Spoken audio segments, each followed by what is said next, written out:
আজ আমি আপনাদেরকে বলবো যে আপনারা কীভাবে হোয়াটসঅ্যাপে প্রোফাইল ফটো লাগাবেন, হোয়াটসঅ্যাপে কীভাবে ডিপি লাগাবেন, খুব সহজে লাগাতে পারবেন। কীভাবে প্রোফাইল ফটো চেঞ্জ করবেন, খুব সহজে করতে পারবেন। কীভাবে করবেন আমার ভিডিওটা লাস্ট অবধি দেখুন। আর এই চ্যানেলে যদি নতুন হয়ে থাকেন, ছোট্ট চ্যানেলটাকে সাবস্ক্রাইব করতে ভুলবেন না। তাহলে বন্ধুরা স্টার্ট করা যাক। আপনাকে আগে সবার প্রথমে হোয়াটসঅ্যাপটাকে ওপেন করতে হবে। এবার আপনি উপর দিকে তাকান, তিনটা ডটে আপনাকে ওকে করতে হবে। এবার আপনাকে সেটিংয়ে ওকে করতে হবে। এবার আপনাকে উপরে প্রোফাইলে ওকে করতে হবে। এবারে আপনাকে এডিটে ওকে করতে হবে।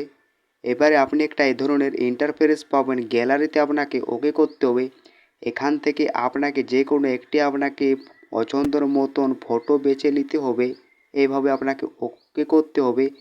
এবারে আপনাকে ভালো করে ফটোটাকে আপনাকে সেট করতে হবে। এবার আপনি নিচের দিকে তাকান, ডোনে আপনাকে ওকে করতে হবে। এভাবে আপনি হোয়াটসঅ্যাপে প্রোফাইল ফটো লাগাতে পারবেন খুব সহজে। এবারে আপনি প্রোফাইল ফটোটা হটাতে চান, সেইটি আপনি কীভাবে হটাবেন, এটি হটাবার জন্য আপনাকে এডিটে এভাবে ওকে করতে হবে। এবারে আপনি এখানে দেখুন ডিলিট বক্স, এটিতে আপনাকে ওকে করতে হবে।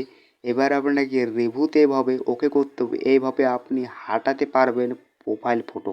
আশা করি বন্ধুরা আমার ভিডিওটা আমার যদি ভিডিওটি ভালো লেগে থাকে, লাইক শেয়ার কমেন্ট, চ্যানেলটা সাবস্ক্রাইব করতে ভুলবেন না।